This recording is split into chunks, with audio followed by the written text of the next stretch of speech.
Anjanashalaakaya Chakshurunmilitan yena Tasmai Shri Gurave Namah. Namo Vishnupadaya Krishna Prishtaya Bhutale Srimate Bhaktivedanta Swamin iti namine. Namaste Saraswate Deve Gauravani Pracharine Nirvishesha Shunyavadi Pashyatya Deshadharine. Jai Shri Krishna Chaitanya Prabhu Nityananda Shri Advaita Gadadhara Srivasadi Gaura Bhakta Hare Krishna Krishna Krishna Hare Hare Hare Rama Rama Rama Hare Hare.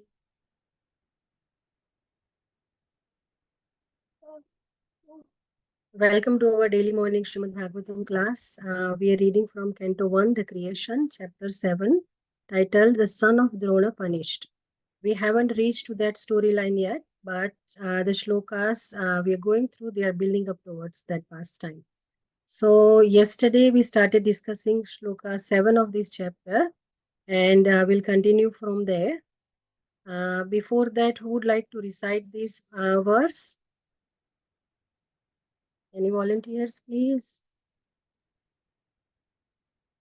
Hare Krishna Mataji, I can do that. Yes, please. Go ahead. Yasyam ve shruyamanayam Krishne paramapurushe Bhaktirutpadyate pumsaha Lokamoha bhayapaha. Thank you. Thank you, Mataji. Anyone else?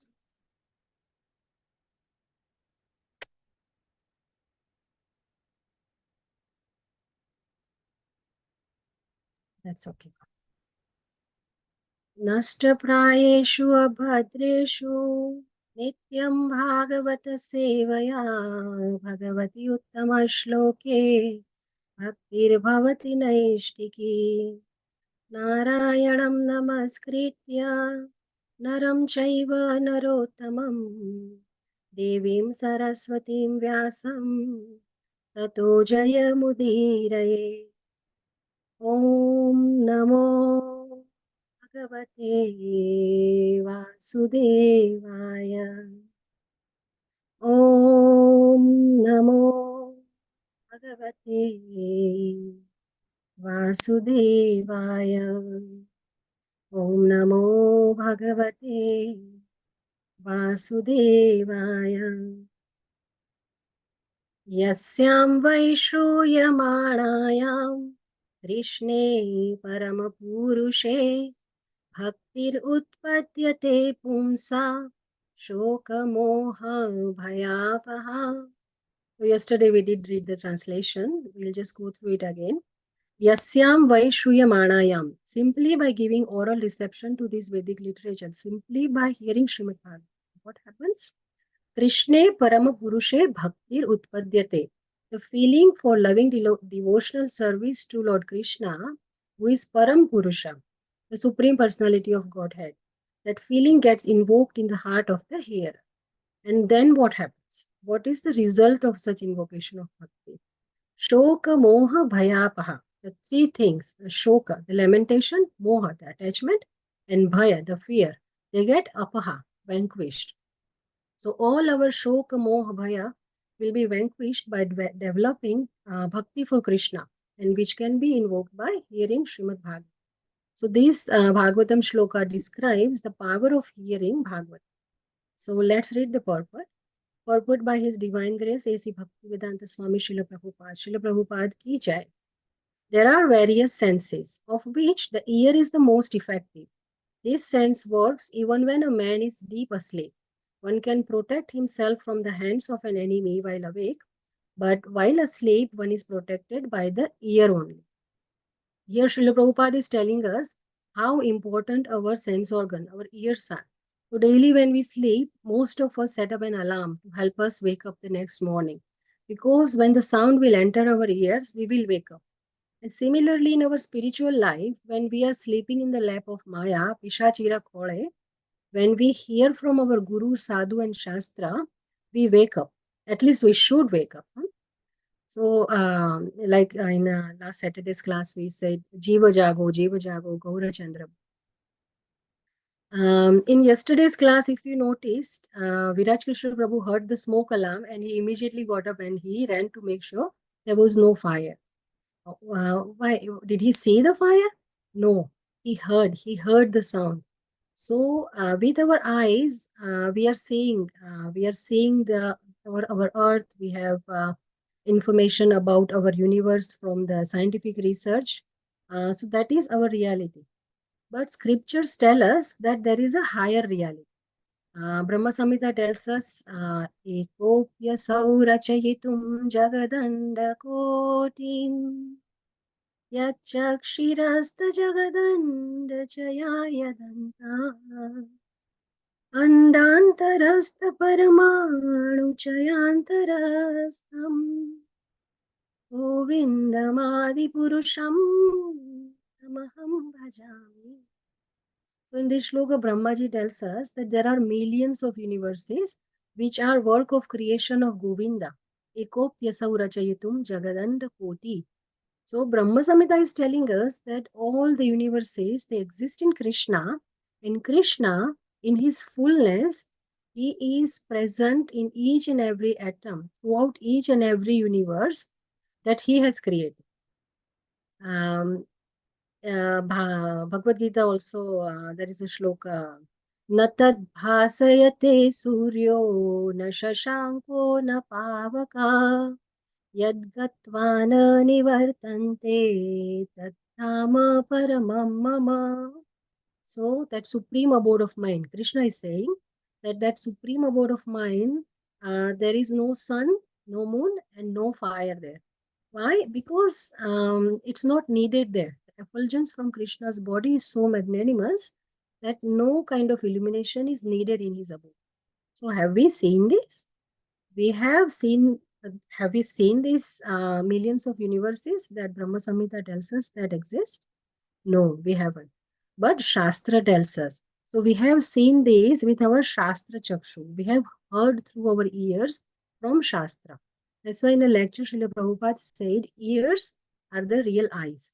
I know in my beginning days in Krishna consciousness, I heard from Mataji, and that statement really touched my heart. Mataji said, Krishna enters your heart through your ears.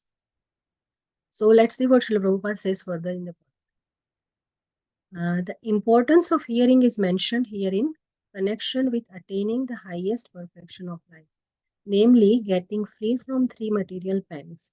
Everyone is full of lamentation at every moment. He is after the mirage of illusory things, and he is always afraid of his supposed enemy. These are the primary symptoms of the material disease, and it is definitely suggested herein that simply by hearing the message of Srimad Bhagavatam, one gets attachment for the Supreme Personality of Godhead, Sri Krishna. And as soon as this is effected, the symptoms of the material disease disappear. Srila Vyasadeva saw the all-perfect personality of Godhead, and in this statement, the all-perfect personality of Godhead, Sri Krishna, is clearly confirmed. In this section, please pay attention. Srila Prabhupada is saying it is definitely suggested herein that simply by hearing the message of Srimad Bhagavatam, one gets attachment for the Supreme Personality of Godhead, Sri Krishna. So how is this? You hear Srimad Bhagavatam and you develop attachment for Krishna. So what's this magic? We might wonder. One day I heard in Bhagavatam class that Parikshit Maharaj asked Shukdev Goswami, how, since the mind is material and the vibration of word is material sound, how from these two material aspects, how can we approach Krishna, who transcends everything that is material, just by hearing about it? So we get the answer from scriptures only. The answer is by Krishna's exceptional grace.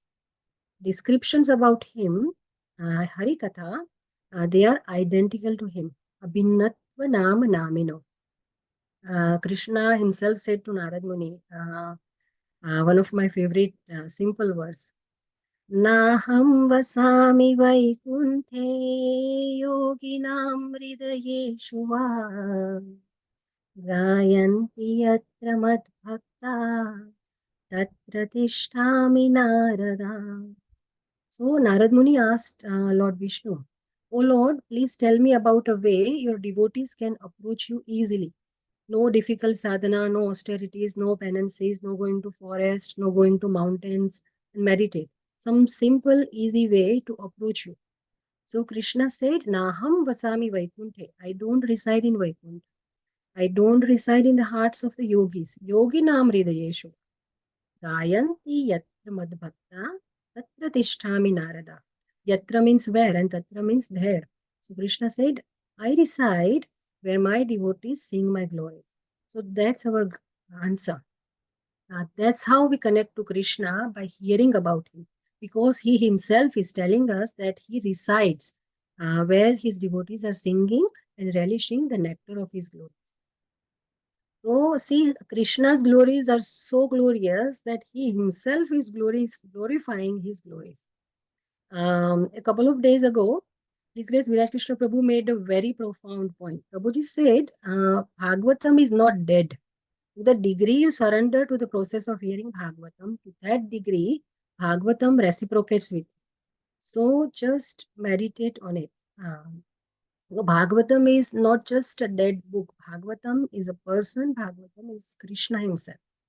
Uddhav says to Krishna, Tava vikriditam Krishna nrinam paramamangalam karna piyushamasadhya yajanti anyaspraham jana. In Srīmad Bhagavatam 11:644. So Uddhava said, O Krishna, your pastimes, Tava Vikriditam, the Krida, the Leela, the sweet enchanting pastimes, and all the activities that you do, they are the most auspicious for mankind. They are Drunam Parama Mangalam. And they are Karna Piyusham Asadhya. They are like intoxicating beverage for the ears. So one who has tasted this piyush, this nectar, they forget their anyaspraha, other desires. Any other desire other than Krishna, slowly they yajanti, they give it up. Gopis also say in Gopi Gita, Tava kathamritam tapta jivanam avibhiriditam kalmashapaham Shravanamaṅgalam Srīmadatattam Bhuvi Grunanti Ye Bhurida Jana. So same message. Tava Kathamritam. The descriptions of your activities are like nectar, amrit, or Tapta Jivanam, for those who are suffering in this material world. They are Kalmashapaham. They eradicate the sinful reactions, and they are Shravana Mangalam. They bestow good fortune upon the hearer. So this shloka I just recited is very, very special. In Jagannath Puri, King Pratap Rudra recited this verse to Sri Chaitanya Mahaprabhu during Jagannath Rath Yatra festival. And Chaitanya Mahaprabhu was resting in a garden. He was lying down, and when King Pratap Rudra recited this verse, Chaitanya Mahaprabhu got excited. He got up and he embraced him. So again, this is how glorious glories of Krishna. Further in the purport, Prabhupada says the ultimate result of devotional service is to develop genuine love for the Supreme Personality. Love is a word which is often used in relation with man and woman. And love is the only word that can be properly used to indicate the relationship between Lord Krishna and the living entities. The living entities are mentioned as Prakriti in the Bhagavad Gita, and in Sanskrit, Prakriti is a feminine object. The Lord is always described as the Param Purusha, or the Supreme Male Personality. Thus, the affection between the Lord and the living entity is something like that between the male and the female. Therefore, the term love of Godhead is quite appropriate. Prema Pumartho Mahan. By all the activities we perform in bhakti, our goal is this, to develop love for Krishna. In love, there is no room for self-interest. You put the person you love the topmost. There is no business transaction, no give and take in real love. There is just giving, giving and giving, serving. Kabir says in a doha, he says, Prema galiyati sakari, jame duna samay. So the street of love is very narrow. Two people can't fit in there. So you have to forget what you want. You have to give priority to your loved one. You have to give priority to what they want, and you have to forget what you want. Your desires, your ego, your lust, they need to be put aside. And you want to serve the other person. That is love. So Uddhava had a lot of spiritual wisdom, but Krishna sent him to Vraja to learn love from gopis. So to develop that kind of love, the kind of longing, the kind of feeling of separation from Krishna that gopis had, that is the goal of bhakti. Because ultimately we are all parts and parcels of Krishna, but due to illusion, we have forgotten our loving relationship with him. And this point about Prakriti and Purusha, it was nicely covered yesterday. So let's move on to the next part. Loving devotional service to the Lord begins with hearing about the Lord. There is no difference between the Lord and the subject matter heard about him. The Lord is absolute in all respects, and thus there is no difference between him and the subject matter heard about. Therefore, hearing about him means immediate contact with him by the process of vibration of the transcendental sound. And the transcendental sound is so effective that it acts at once by removing all material affections mentioned above. As mentioned before, a living entity develops a sort of complexity by material association, and the illusory encagement of the material body is accepted as an actual fact. Under such false complexity, the living being under different categories of life become illusioned in different ways. Even in the most developed stage of human life, the same illusion prevails in the form of many isms and divides the loving relation with the Lord, and thereby divides the loving relation between man and man. So here, first line of this section, Srila Prabhupada is saying that bhakti begins with hearing. Prahlad Maharaj says, Shravanam Kirtanam Vishnu Smaranam Padasevanam Archanam Vandanam Dasyam Sakhyam Atmanivedanam. These are the 9 processes of bhakti, and Shravanam comes first. And as Srila Prabhupada is saying in this purport, Shravanam has the potency to relieve us from the pangs of 3 modes of Prakriti, material nature. And it has power to help us attain the highest perfection of life. In a lecture, Mahavishnu Goswami Maharaj quoted a verse from Srīmad Bhāgavatam. Yatra Bhagavata Rajan Sadhavo Vishadashaya Bhagavad Drunanukathanam Shravana Vyagrachetasa. When we are eager to hear, eager like a chatak pakshi. Chatak is a bird that is said to be the epitome of eagerness. That bird only drinks the rainwater. The water that has dropped directly from the cloud, that's all they drink. If no rain, then no drink for them. So that's how eager we should become here Bhagavatam. Then we are free from all anxieties, all the kunthas, and then the whole atmosphere can become Vaikuntha. Harikatha is compared to a river, Sarita. So when we are tired and exhausted, if we dip our feet in a river, the waves of river refresh us. Similarly, the Sarita of Harikatha, when we hear from the mouth of pure devotees like Srila Prabhupada, it refreshes our mind and our body. Tapta Jivanam, and our minds are troubled by lamentation and illusion. As we have this word in this shloka 177, Shoka Moha Bhayapaha. So when we are in touch with Krishna Katha, we become immune to all the physical and mental problems. There is a nice story about Punya Dham, a devotee named Punya Dham, that glorifies hearing. But at the end of the class, if we have time, I will share it. Let's go further in the purport. By hearing the subject matter of Srimad Bhagavatam, this false complexity of materialism is removed, and the real peace in society begins, which politicians aspire for so eagerly in so many political situations. Politicians want a peaceful situation between man and man, and nation. But at the same time, because of too much attachment for material domination, there is illusion and fearfulness. Therefore, the politicians' peace conferences cannot bring about peace in society. It can only be done by hearing the subject matter described in the Srimad Bhagavatam about the Supreme Personality of Godhead, Sri Krishna. The foolish politicians may go on holding peace and summit conferences for hundreds of years, but they will fail to achieve success until we reach the stage of re-establishing our lost relationship with Krishna. The illusion of accepting the body as the self will prevail, and thus fearfulness will also prevail. So, in summary, Srila Prabhupada is making a point here that politicians, the government, they do not know how to govern, and there cannot be real peace and fearfulness until we establish our relationship with a Supreme Person, Krishna.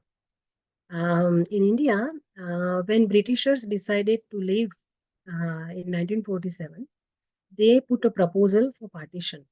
And I heard in one of Srila Prabhupada's lecture that Gandhi was completely against this partition. He said that it's better that we have no independence. I will not allow this country to be divided. So he was very stubborn on this point. But when he was absent, Jawaharlal Nehru, who later became the Prime Minister of India, out of his political greed to be the Prime Minister, he signed that proposal. And because he wanted that position by hooks or crooks, he wanted it. So he said, let the country go to hell. So it was his greed, it was a politician's greed that caused, now see, there is war situation between India and Pakistan, and otherwise, those two communities, Hindus and Muslims, they were living in the same country for hundreds of years, and there was no issue between them. So during, there were two wars between India and Pakistan as well, which were unnecessary and without any profit. Millions of people were killed. So politicians, as Srila Prabhupada say, what do they know about peaceful condition? They are all, Prabhupada says, they are all rascals. They don't know what is peaceful condition. So Krishna says in Bhagavad Gita, he gives us the ultimate peace formula. In Bhagavad Gita 5.29, he says, Bhoktaram yagna tapasam sarvaloka maheshwaram suhrudam sarvabhutanam natva mam shanti mruchati. Oh, one who knows Krishna as enjoyer of everything in this world, Bhoktaram yagna tapasam. Sarvaloka Maheshwaram, the supreme master of all the planets in this creation, and Suhridam Sarvabhutanam, the dearest well-wisher of all living beings. One who knows Krishna as these three things, such a person can attain supreme peace. Currently, the entire ISKCON world is experiencing a deep void after the departure of His Holiness Gopal Krishna Goswami Maharaj. So Chaitanya Charan Prabhu, he was sharing a memory with Maharaj that in 2006-7, when recession hit India, Maharaj asked Prabhu that you are a writer, so you should write a book on how this global economic meltdown was caused by greed, and connect it with, Maharaj specifically said, connect it with Bhagavad Gita 16.21 and offer a solution based on spirituality. So write a book on this. So later Prabhuji completed this book and eventually gave it to Maharaj. So Maharaj wrote a foreword to that book, and he gave a few copies to the leaders and politicians in Delhi as well. The book was called The Recession, Adversity or Opportunity. So this is what the leaders, the rulers, the kings, they used to do in Vedic society. They used to seek advice on righteousness from Brahmanas. Further in the Prabhupada says, as for the validity of Sri Krishna as the Supreme Personality of Godhead, there are hundreds and thousands of evidences from revealed scriptures, and there are hundreds and thousands of evidences from personal experiences of devotees in various places like Vrindavan, Navadvip, and Puri. Even in Kaumudi dictionary, the synonyms of Krishna are given as the son of Yashoda and the Supreme Personality of Godhead, Parabrahman. So there are lots and lots of verses in scriptures that prove that Krishna is the Supreme Personality of Godhead. We can have a whole separate session on that. But I'm sure no one in this Zoom call has any doubt about the fact that Krishna is the Supreme Personality of Godhead. So in the last part of purport, Prabhupada says, the conclusion is that simply by hearing the Vedic literature of Srīmad Bhāgavatam, one can have direct connection with the Supreme Personality of Godhead, Shri Krishna. And thereby one can attain the highest perfection of life by transcending worldly miseries, illusion, and fearfulness. These are practical tests for one who has actually given a submissive hearing to the readings of Srimad Bhagavatam. So this is the litmus test. Have you heard Harikatha submissively or no? If yes, you should have these three symptoms. The last bit of our shloka, Shoka Moha Bhayapaha. Have your miseries, illusion, and fearfulness, have they gone? So, if we analyze Srila Prabhupada's life, he was named Abhaycharan. At birth, his name was Abhaycharan, which means one who is fearless, having taken shelter at the feet of the Lord, Abhaycharan. And if we study Srila Prabhupada's life, we know that this name had a predictive significance. So Srila Prabhupada had a fearless determination to spread his message all over the world. Once during his stay in Calcutta in India, a militant group felt that Srila Prabhupada's preaching was damaging their mission of communism. So they disturbed his programs and they started to threaten him that we will kill him. So Srila Prabhupada was not intimidated at all, and he asked to meet them. So a meeting was arranged, and these young militants, when they first started conversing with Srila Prabhupada, they were very hostile.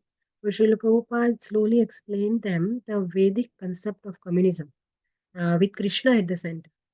And eventually those militants, they left with a promise that they will not cause any more disruptions to Srila Prabhupada. So Srila Prabhupada's fearlessness is summarized in his statement that even if they were to attack me,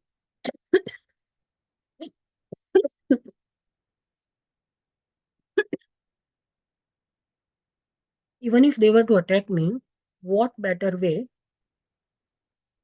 for a Vaishnava to leave this body than while preaching the glories of the Lord? So Srila Prabhupada explained that the living entity's fear of death is because of their false ego. They're identifying with the body. That's the reason why everyone is afraid of death. So actually, there is no death for spirit soul. So, Srila Prabhupada, when one is fully convinced that he is not this body, there is no question of fear. So that is a very powerful statement from Srila Prabhupada. We still have 1 minute. I think we will share that story about Punyadham and the glories of hearing Srimad Bhagavatam, which is the crux of this verse. And then we can conclude this session. So, Punyadham, he used to live in a village very close to river Ganga. In this village, there was a Vaishnava saint who used to daily read and recite Srimad Bhagavatam. So our Punyadham was every day going to this Vaishnava. He would sit and sincerely hear Harikatha and serve prasadam to the devotees when the katha finished.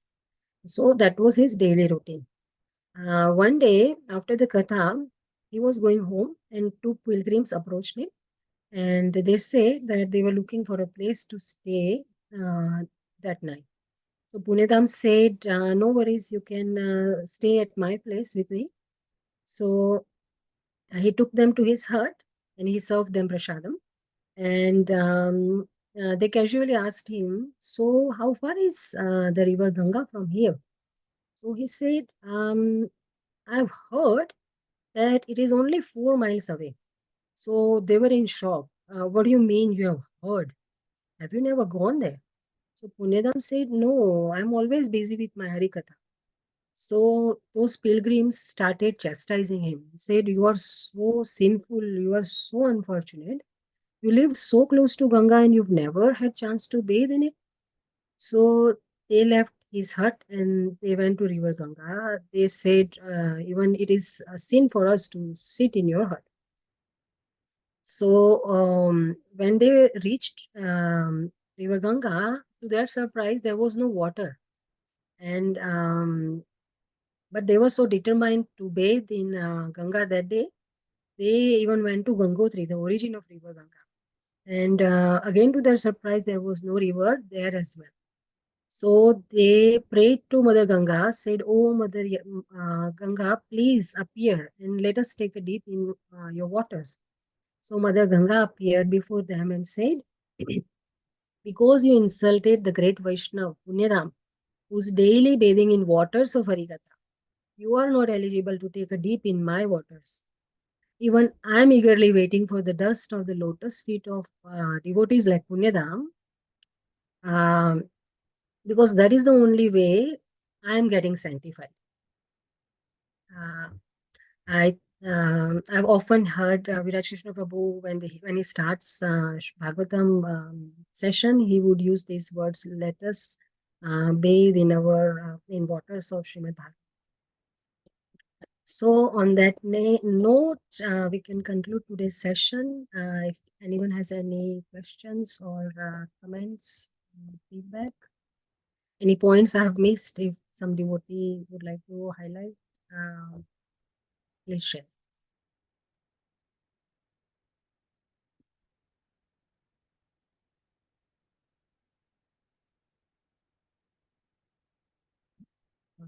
Thank you, Mataji. Very beautiful class.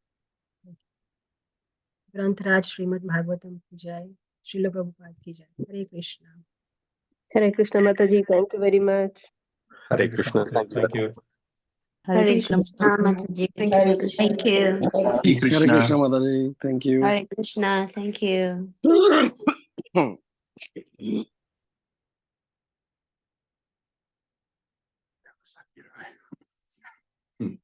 Same as me.